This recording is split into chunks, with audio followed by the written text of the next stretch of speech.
Welcome to a place of hope in Forney, Texas, where you will find hope-filled, obedient, passionate, and engaging people. Now on to today's message with Dr. Keven Wentworth.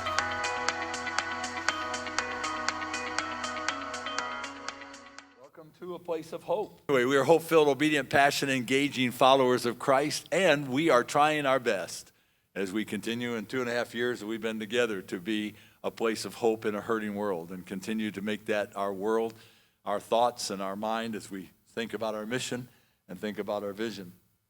Appreciate your prayers for Clarissa. She's gotten through her chemo. Not sure what the next steps will be. They're still waiting to see what's happening. She hasn't seemingly been real sick. She has an infection somewhere, so they're trying to find out that. But otherwise, we're all doing well. Pam's doing well. I spent 2 days down there and let Pam go to the hospital, and I don't know if the baby will ever be the same spending 2 days with Papa. They do a little better with Nana, but not with Papa. Papa kind of lets her do this to me. She wraps me around her little finger and, Papa, I want that. Papa, I want this.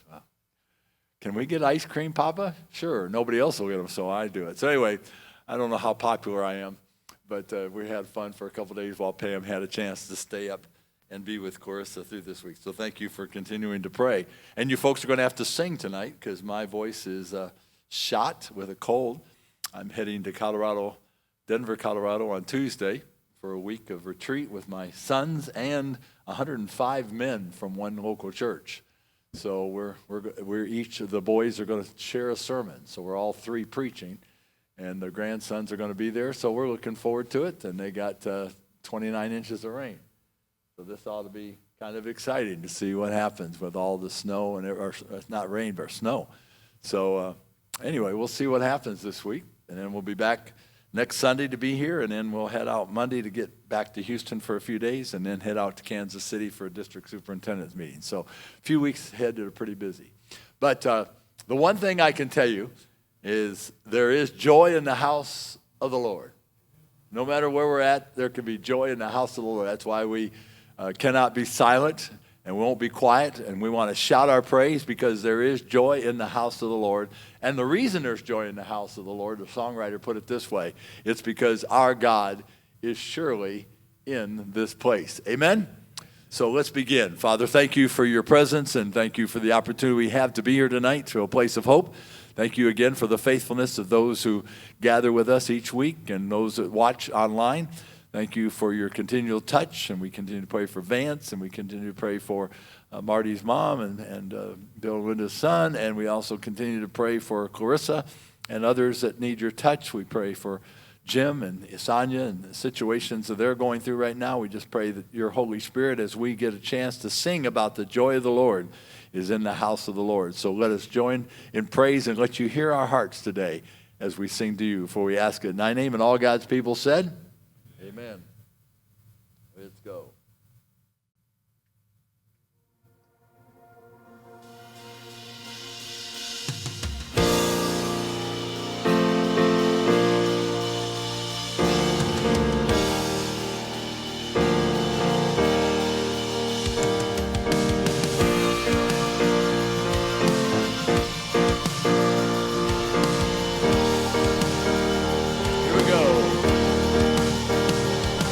We worship the God who was. We worship the God who is. We worship the God who evermore will be. He opened the prison doors. He parted the raging sea. My God, he holds the victory. There's joy in the house of the Lord. There's joy in the house of the Lord today. We won't be silent. We shout out your praise. There's joy in the house of the Lord. Our God is surely in this place, and we won't be quiet. We shout out your praise.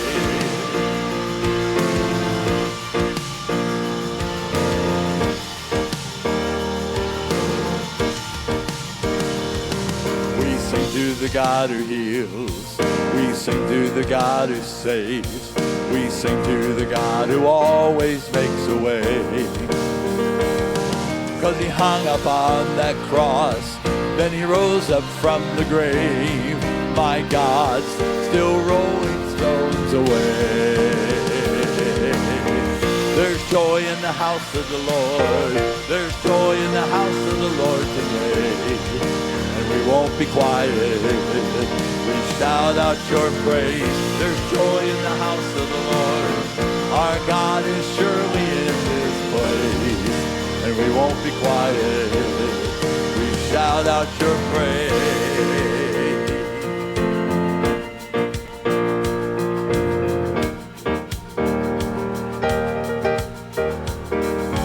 We were the beggars, now we're royalty. We were the prisoners, now we're running free. We are forgiven, accepted, redeemed by his grace. Let the house of the Lord sing praise. We were the beggars, now we're royalty. We were the prisoners, now we're running free. We are forgiven, accepted, redeemed by his grace. Let the house of the Lord sing praise.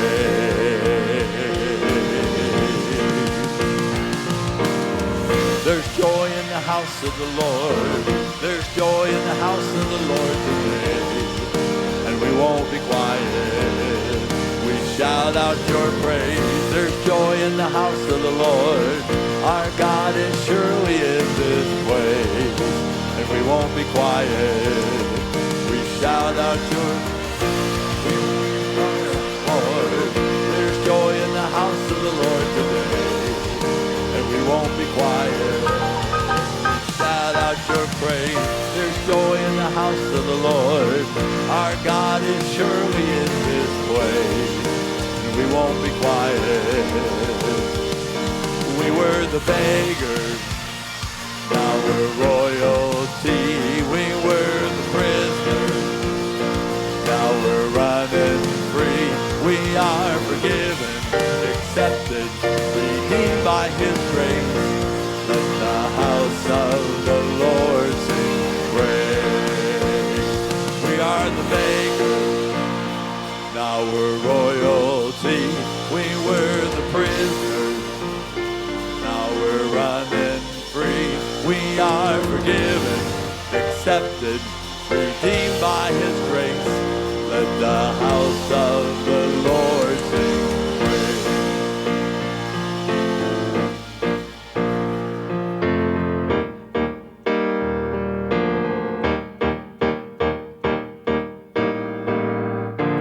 Amen. There's joy in the house of the Lord. And you know why there's also joy in the house of the Lord? It is because there is victory in Jesus. So you can stand with me, being you know this one, and I know you're learning some of these other ones that I'm bringing to you, but I know you'll sing this one well. And help me out, okay? Now, you all sing well with us, okay? I heard an old story, how a Savior came and gave his life on Calvary to save a wretch like me. I heard about his groaning, of his precious blood atoning. Then I repented of my sin and won the victory. Oh, victory in Jesus, my Savior forever. He sought me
to sing those songs. And let's kind of go with this one tonight. You can remain standing just as we sing one more song. We'll have another one, but sing this one with me. You unravel me with a melody. You surround me with a song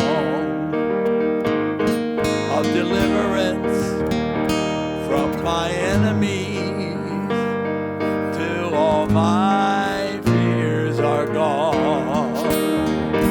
I'm no longer a slave to fear. I am a child of God. I'm no longer a slave to fear. Number 2, I am a child of God.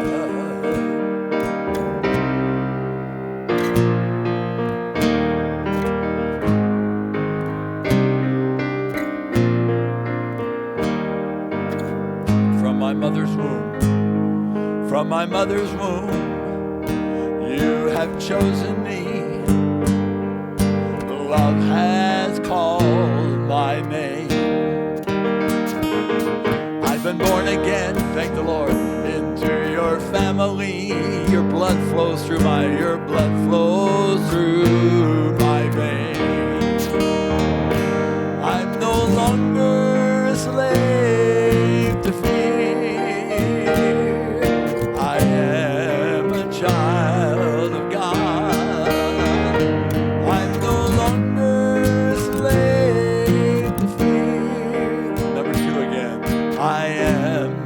Child of God. You split the seas. You split the seas so I could walk right through it. My fears were drowned in perfect love. You rescued me so I could stand and sing. I am a child. Sing those words again. You split the sea. So I could walk right through it. My fears were drowned in perfect love. You rescued me so I could stand and sing. I am a child of God. We're going back to that first verse. You unravel me with a melody. You surround me with a song of deliverance from my enemies. Amen. Till all my fears are gone. I'm no longer a slave to fear.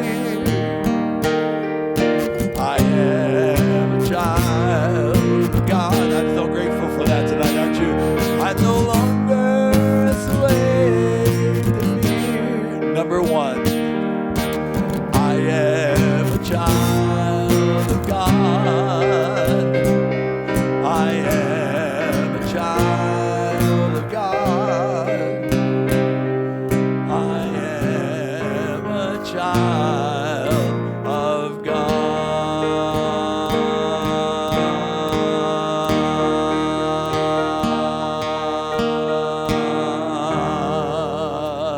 God's people said, I am a child. You may be seated. And this was kind of one of our favorites, my favorite anyway. And so because I'm leading the charge, it's my favorite, so it needs to be your favorite. It's a good song, great song for us.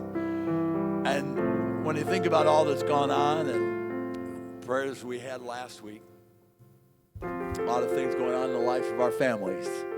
We prayed about that last week. And we know that we have to always look at it as an 828 events going on in our lives. And no matter what's going on, there's a goodness of God. It's working in the midst, even in the midst of sometimes you may not feel that way. Now, I don't suppose you've had any of these issues before, but on the way home the other day from Houston, I had to go from Houston and then get home for a few minutes to get the mail and then drive out to Martin's Chapel for a 2-day seminar. But as I was driving home, I thinking about Clarissa, and I just began to cry. I know you probably have never done that yourself. But I was thinking about her and realizing I would have to leave, and then I heard a 2-year-old as I was driving off, "Papa, don't leave, Papa, don't leave." Those kind of things kind of hit you right here, you know. But I was thinking as I've talked to my boys who have now been given the notice that they'll probably have to donate some bone marrow. We were talking on the phone with, I call my kids every day, and one of the things they said, "Dad, God's still good. God is still good." And Clarissa has that same kind of attitude. So I want you to sing this as kind of our heart tonight for all the prayers that we've lifted up for everyone in this place, and realize, I love you, Lord. Oh, your mercy never fails me. All my days I've been held in your hand.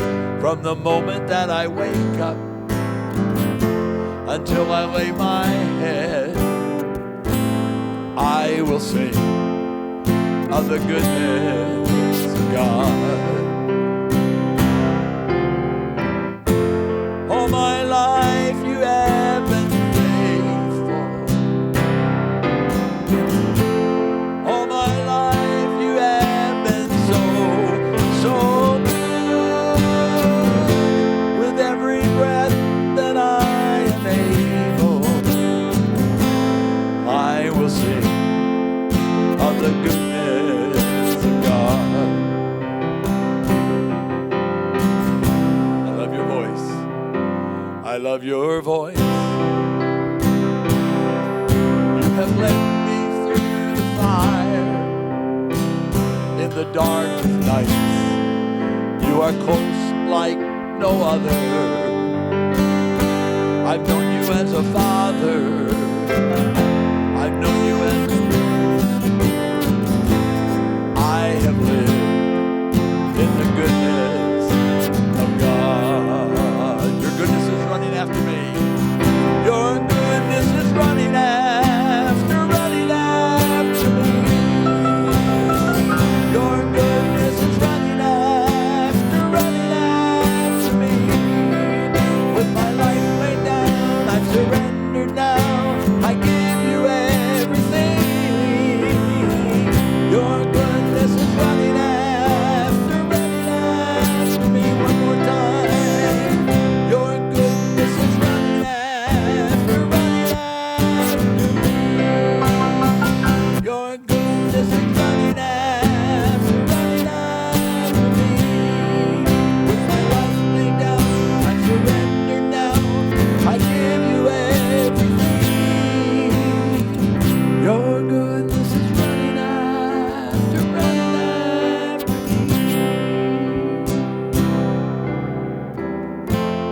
All my life you have been faithful. All my life you have been so good.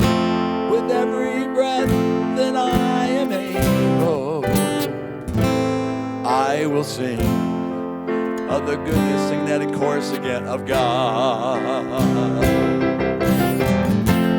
All my life you have been faithful. All my life you have been so good. With every breath that I am able, I will sing of the goodness of God. I will sing of the goodness, one more time, of God. I will sing of the goodness of God.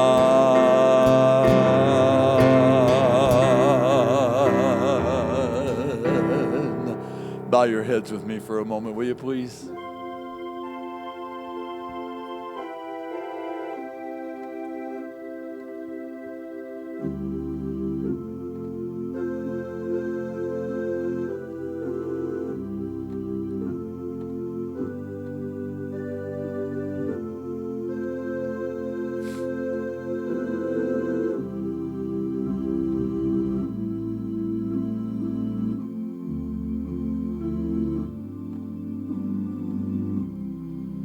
Father, you are good. All my life, even in the times that are not pleasant and easy to go on, you've been faithful. All my life, you have been so, so good. With every breath in my life, however long I may have, I'm going to be able to sing. I will sing of the goodness. And no matter any of us in this room tonight who've had situations and family members going on in their lives, I pray that we could look through the reports and look through the doctors and look past all the things that have been told us. As we see in the clouds sometime that we get our minds in and we don't always see clearly of what's really actually going on. When we look through the clouds, may we see the goodness of God. May we draw upon the goodness of his God who loves us. I've known you as a father when I need to call you, but I've also known you as a close friend. And I want to live. I think that last line of that verse just says it for me. I want to live in the goodness of God. And may you guide us. May we listen to what you have to say to us today. And we're going to give you thanks. For we ask in thy name. And all God's people say, amen.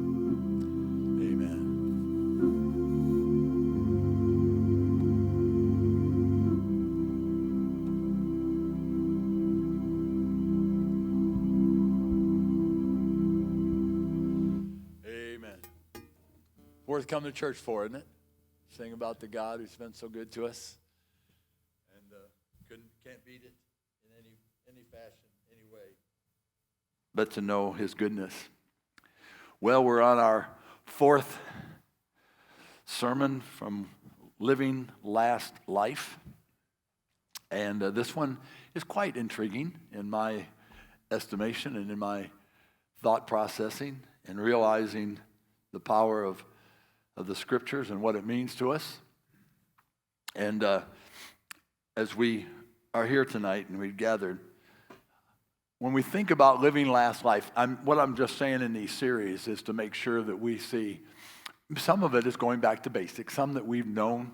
You know, those of us who've been raised in church, we kind of know the things that we're to do.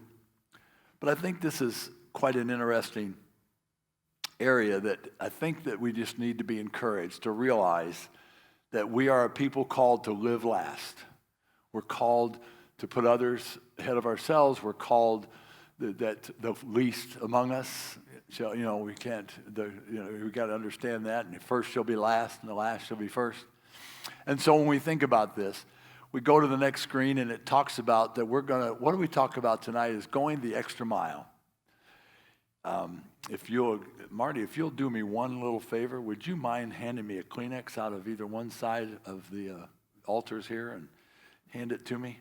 You'll be on camera, so you'll get your best side or whatever the case may be. We want the camera to get your good side. No, just a couple of them out of there, so you don't have to look at me too bad. So we're going to talk about going the extra mile and recognize, and we're going to, in a few moments, we'll go to Colossians chapter 3. But as we know, I said this earlier on when we were talking about moments, we're only given so many hours in a day, right? We've always wished we had an extra hour, or we wished we had another, hour, although maybe we wouldn't because we'd probably fill it up too. But there are so many days on a calendar, and in those things, one of the things that has really grabbed a hold of me during this series is I want what I'm doing to mean something. Now, I'm not asking to be on a pedestal, but I'm asking that whatever I'm called to do, that I want to do something right. I want to make sure no matter what I do, that I do what God wants me to. And it may not get recognized by a lot of folks. It may be all soon forget about me. but I want my actions to mean something. And I've even taken the time in the last few weeks to think about my relationship in my district superintendent. I don't want to do the same thing every district does. I want to do what God wants us to do. And I want to take the action to mean something for the pastors and for our churches. And I've always taken on this phrase. I don't look at what I've done over the years, and yeah, I could show you a track record of things that have happened in my life, and I'm grateful that God gave me the opportunity to be used. But the thing is, I don't want to be successful. I've said this to you many times. I want my life to be significant. It may not read much on my I'm thinking of letterhead, but my cemetery plot, whatever that's called. Tombstone. I want my tombstone, if I could say anything, I want it just to be that I lived a life of significance. Didn't get the recognition maybe and didn't show up my hard work and all that, but I want to be significant because I want my life to make a difference in people's lives. And if we stop to think about it, even when we don't think we are, we are. And so tonight we're going to talk about that. So it's valuable to protect, as you go through life, to protect who you are and what you do. And we're going to talk about tonight about our work. So, have you ever been caught sleeping at work? Yeah, I have to be honest with you that Monty and Sherry have walked in on me a couple times, and I'm sitting in my chair and I've kind of snored off a little bit. It's kind of embarrassing when they walk in. But there's an interesting thing. Here are the 5 best things to say if you're caught sleeping at work. You ready? First one is, they told me at the blood bank this might happen. Okay. They told me at the blood bank this might happen. Oh, this is just a 15-minute power nap like they raved about in the management course you sent me to. Or another one, guess I left the top off the whiteout. You probably got here just in time to save me. Or did you ever notice sound coming out of these keyboards? When you put your ear down real close, you can hear something. All right? And the number one best thing to say if you're caught sleeping at your desk, raise your head slowly and say amen. So I just gave you all opportunities, whatever you do, just make sure you do it right and you'll have those excuses. Some of you will use those, I'm sure. So what we know today is work is a huge part of our everyday lives. Whether you're out of the workforce, and some of us are retired, some of us are soon to retire, or rather you're a mother at home. You spend a significant amount of time working. And according to the U.S. Department of Labor, which I put down here, on an average workday, the typical employed person spends 2.5 hours on leisure and sports, 1.1 hours on household activities, 1.1 hours eating and drinking. That's interesting. 1.2 hours for others, 1.7 hours on other activities, 7.6 hours sleeping. But the biggest slice of the pie is work at 8.8. Now, that's the U.S. Department of Labor. So you can argue with them, not me.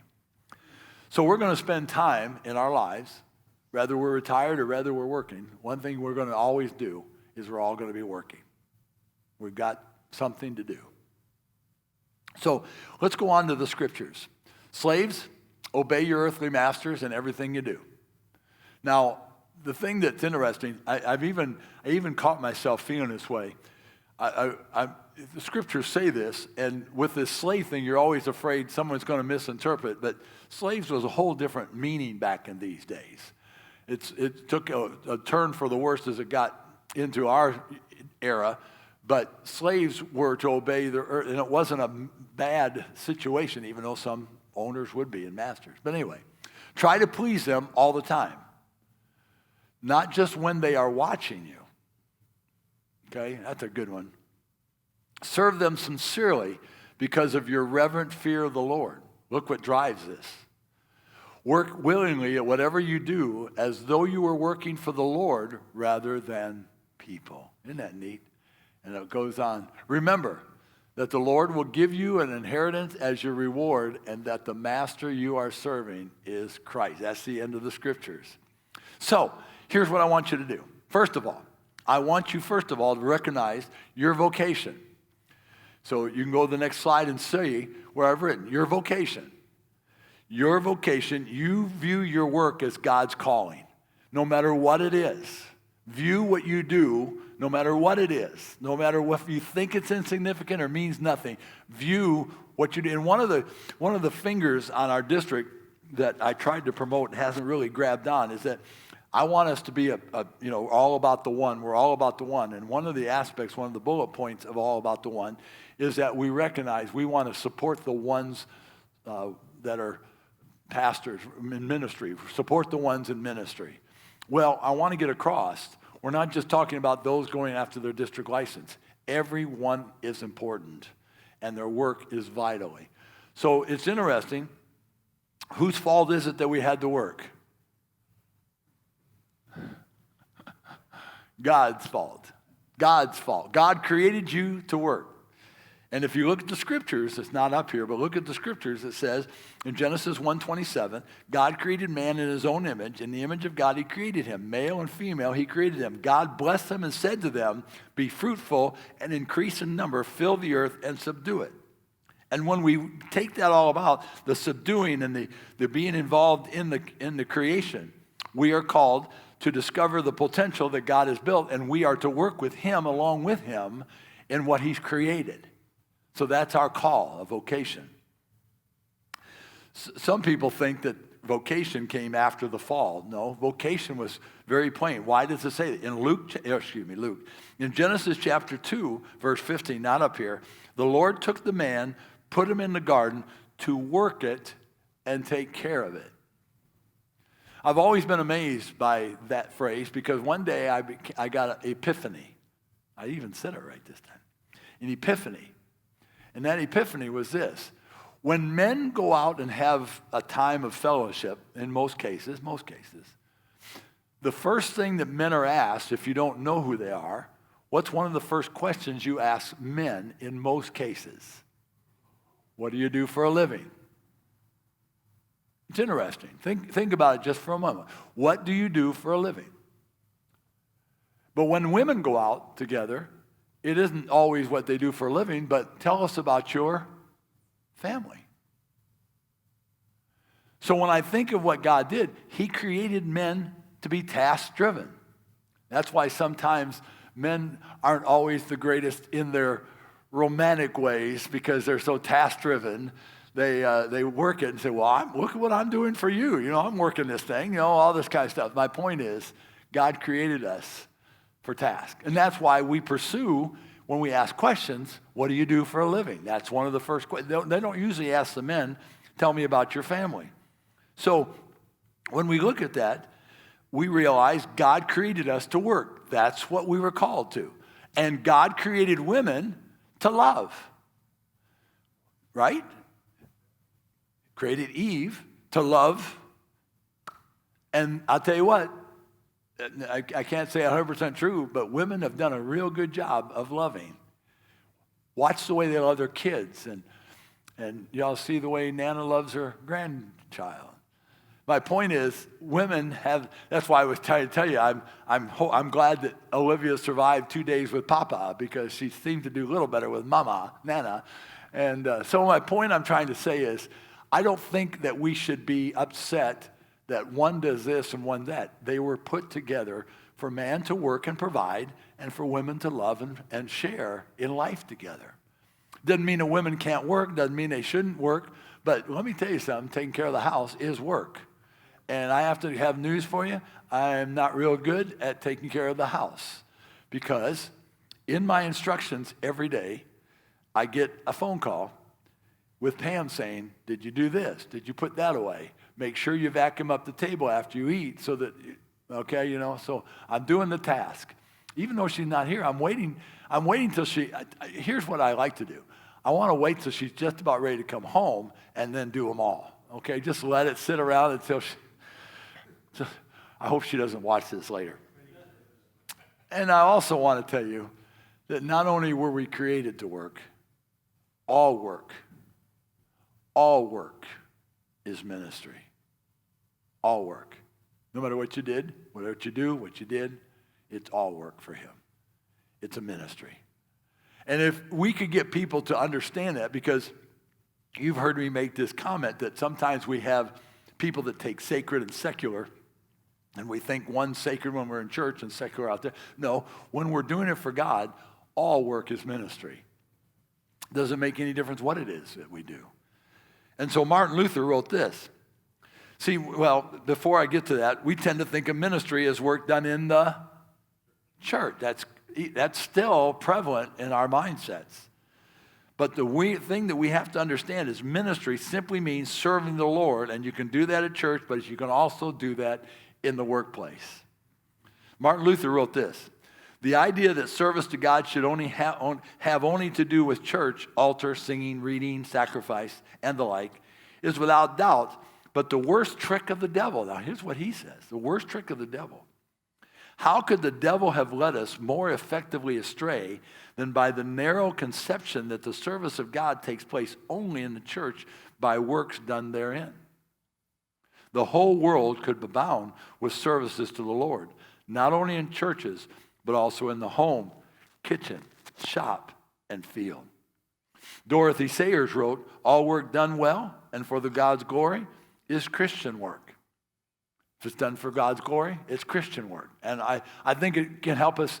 And again, while I'm preaching also to those who will watch, I want them to understand, to get that in their mind. It is Christian work, whatever you do. It isn't just because I'm staying up here. All of us have something we can do. And there's a whole bunch of things. If I were to go through it, the plumber, whether it was working for this, or whether it's working at the food place, or whether it's in your soul flight, whatever it is, God's using it. It's outstanding to know that if we can look at ourselves and we're living last, we understand that what we're doing is worth it. And God has placed us and given us that opportunity. And we should never look down at the wife that stays at home with her kids. Never, never, ever look down on any of that, because that's just important work as the kingdom is outside. And then the next thing we need to know is this, service. Know who your real boss is. I know what some of us would like to answer, but it isn't your wife. Your real boss is the Lord. He's there. I want you to understand, making your work count is that of service. So we need to work, we need to know who your real boss is and realize who you're doing it for. And again, these aren't new concepts, but it's just a re-emphasis of understanding the value of, rather you're retired. If we're retired, we say, well, I'm not of much value. No, there is value in what you're doing. Rather, it seems insignificant. God has a plan and a way for you to work. And we need to work as we're serving the Lord. Now, you've heard that phrase before. We need to work as serving the Lord. In Ephesians chapter 6, not up there either, but it's kind of interesting what Ephesians. Now, Colossians is what we just read. Listen to what Ephesians says. Slaves, obey your earthly masters with respect and fear and with sincerity of heart, just as you would obey Christ. Obey them not only to win their favor when their eye is on you, but like slaves of Christ, doing the will of God from your heart. Serve wholeheartedly, as if you were serving the Lord, not men. Because you know that the Lord will reward everyone for whatever good he does, whether he is a slave or free. Isn't it kind of a carbon copy of Colossians? So I think if I were thinking about how all this is written, do you think that Paul was trying to get a message across? How important work was. Now, you may have the greatest boss in the world, and I know, and you may have the most terrible boss in the world. But make sure you know who your real boss is, and make sure you truly understand that you're doing it for the Lord. And Ann Voskamp wrote this, all work is sacred work, worthy of diligence, the effort. I pick up lost Legos, dry the pots, wish the toilets, and this serves God. For if I can't meet God in my work, where do I meet him? If I don't serve him here, where do I serve him? Are we not called to serve God in the work, not merely in some imagined mirage place outside of work? So it's a good little insight by her. So in a model Christian work, we live one-piece lives. We weave it all together, and our work is to be weaved together, working to serve the Lord. But what else are we to do? Work to serve others. I suppose you've gotten the message by now. Almost every week we talked about thinking of others. So we have to add it to this fourth sermon. We are here. Ephesians 4:28 says this, He who has been stealing must steal no longer, but must work, doing something useful with his own hands, that he may have something to share with those in need. Now, I wrote this thought down thinking about this. According to the verse, your work serves others in two ways. First, you are to do something useful, whatever it is. Now, I know I've worked with Bill, and not worked with Bill. I've watched Bill help me in some plumbing issues, and he's helped others many times with plumbing issues. The thing that you have to I have to be honest with you right up front. Do not call me to do any plumbing. It'll cost you much more when I get done than if you'd have called the person in the right place. But make sure you are doing something useful. Make sure your work is honest, you're moral, you're lawful. When you work, you're either providing services or products that other people need. I think of, when I talk to Vernon, I think about all those Lunchables. Some people would say, that doesn't sound like much of a work. It is. A lot of kids eat those Lunchables. In fact, they can't even keep up with the demand of the Lunchables. Now, some would say, well, that's not much. Yeah, it is. It's important work.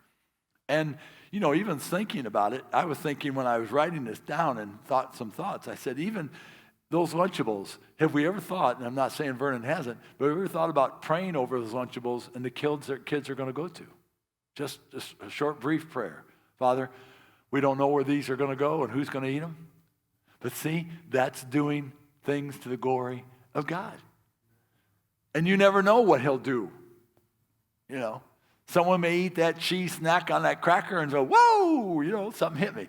My point is, we are to work to serve others. But the second way, now this is what was intriguing for me when I was putting my thoughts together.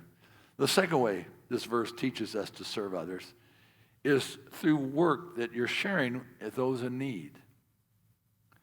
God wants you to take an additional step where you order your finances in such a way that the reason you work is that you take care of your needs, but you also take care of others as opportunity provides.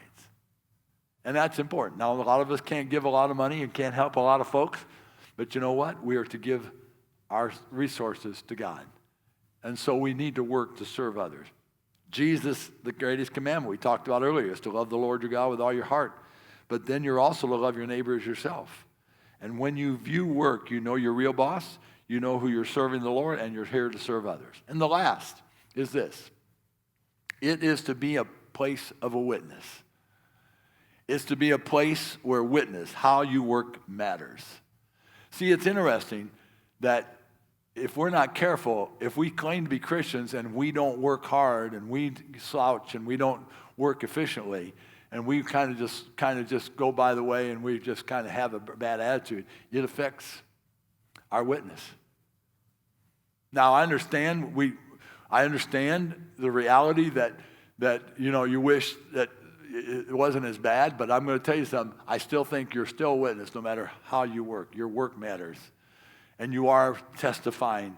And the reason, and it's kind of interesting, my son, when he went to SNU, a lot of SNU, SNU, Southern Nazarene University students, drive buses for the Bethany School, Putnam County School.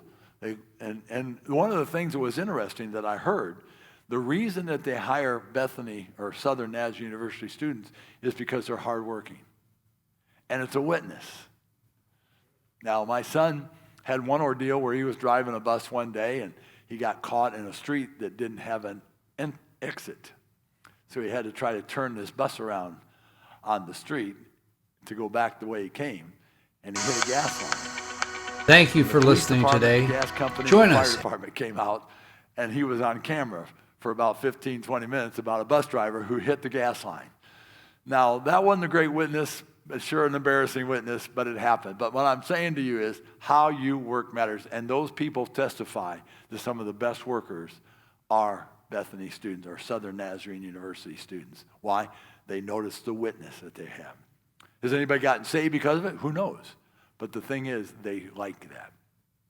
Another thing that happens that we should do is what? Work hard.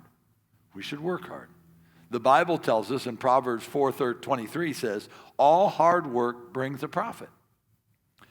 In Ecclesiastes 9:10 says, whatever your hand finds to do, do it with all your might. Those are scriptures that talk to us. When you work hard. Part of your witness at work is to do a good job. Be responsible. You're going to make mistakes, but do the things that no one else will do. Now that's, in this generation, we kind of say, I'm not going to do, I got news for you. My generation, I think sometimes the difference in our generation at times, I'm not saying we were better.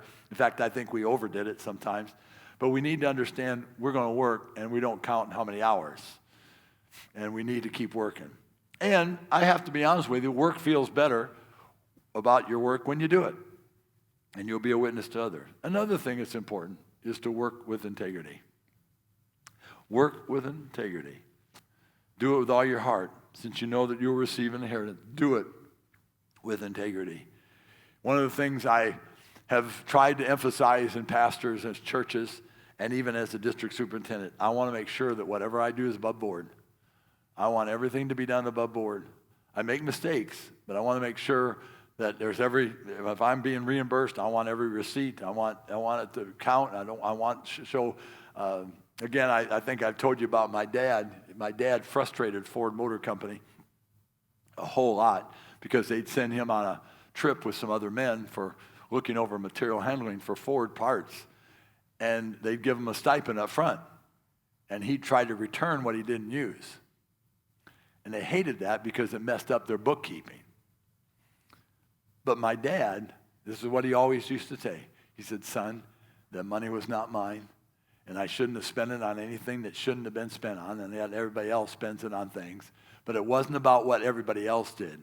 It's what he did. And I think I need to emphasize that to all of us. Let us do it and work with integrity. I always tell people, I'm not expecting, just because I'm a pastor or a pastor of a church, I'm not expecting you to do me a favor and give me a discount. Just be fair to me. That's all I ask. Just be fair. Don't take me to the cleaner. With integrity. I want that. And then, lastly, we can see this. Work to the glory of God. Whatever we're doing. God created you to glorify him and enjoy him forever. One of the ways that we glorify him here at church is when we worship him. But we also glorify God in what we do for him. The composer Johann Sebastian Bach signed all his works. Do you know what he signed his works at? To the glory of God alone. Bach signed all his works to the glory of God alone. And that some people say it made no sense, nobody reads. I got news for you. It isn't whether anybody read it or not. It was what he believed he was doing. And don't be afraid. Jesus said in Colossians 3:17, and whatever you do, whether in word or deed or do in the name of the Lord Jesus, giving thanks to God. Let people know you are a Christian and faithful Jesus and how it affects your life. See, we shouldn't just be telling people about being saved and I have this life with Jesus because he saved me. But he saved me also to be a good worker, a special worker, a hard worker. And he also called me to be a witness and glorify him in everything I do. So make sure, if your gift is to bring your district superintendent a coconut cream pie, do all to the glory of God. Coconut cream, not meringue, but coconut cream. Do it to the glory of God. I will accept it as a glorified God work, opportunity. But whatever we do, whether it's writing a letter, whether it's making cookies to give to somebody else, whether it's taking in someone like Bill, whatever it might be, do it for the glory of God. You weren't doing it for recognition. You weren't doing it for your own good. You were doing it for the good of God that reflected your witness to him. Rather he saw that or rather he accepted that, that was not your responsibility. Your responsibility was to give God the glory in all that you did for them. And even when I think of Marty trying to do this with these ladies and trying to get this house going, it's been a tough deal with since COVID. But we need to make sure we're doing everything we do to the glory of God. And Vernon, I just want to encourage you with only 2 weeks left to work. I don't know what Vernon's going to be like after he quits work, but we'll find out, won't we? But Vernon, in 2 weeks, I just want you to know that I just believe from our conversations, there are people at work, and you've testified to this, who have recognized your hard work. It may not get you much, it may not get you much recognition, but you know what? God is the one that said this. what happens if you do these things to the glory of God? He will reward you. Amen? So living last life is about going the second mile, going the extra mile in your work and all that you do. Marty, if you would take up our offering tonight, I would greatly appreciate it. And thank you for your continued support. And we will be back here next week. Unless Southwest doesn't get me back from Denver on Saturday. I hope that doesn't happen, but we don't ever know with the way things are going about what will happen. But I plan on being here, and if not, I'll text you and let you know. But that's our plan for next week. I'll be in next Sunday. I'll be in Sulphur Springs to install a new pastor, Gwen Williams, one of our new district licensed ladies who's been driving 40 minutes one way to get there. She just loves them, and they love her. And they asked her, can we keep her on? And I said, yeah. So I'm going to go install her next Sunday morning after I get back from Denver at 10 o'clock Saturday night, and we'll see what kind of, you may have a very skeleton crew with me on Sunday night, but we're going to have fun meeting together. So thank you, and let's pray. Father, thank you for giving us the word to live life last, to living life in the living last life is one that gives themselves to the glory of God. Either it's a snackable, or rather it's plumbing, or rather it's household, and rather it's a doctor's office, or rather it's this or that, whatever name we could put behind it. We pray that the glory of God is seen, and that the witness of who we are is seen clearly. And even though it may not bring us extra recognition or all, God notices it. God knows what we've done. And may we realize how important it is for God to recognize that we are doing it for Him and His glory. We thank you and praise you and glorify you. And we again pray for these families that we've prayed for, praying for your touch upon them. And may you minister to the needs in these days. For we ask it in thy name. And all God's people said, amen. You are dismissed. Thank you for listening today. Join us at 413 South Bodark Street in Forney, Texas. If you'd like to learn more, email us at kwentworth@netxnaz.net. That's KWENTWORTH@netxnaz.net.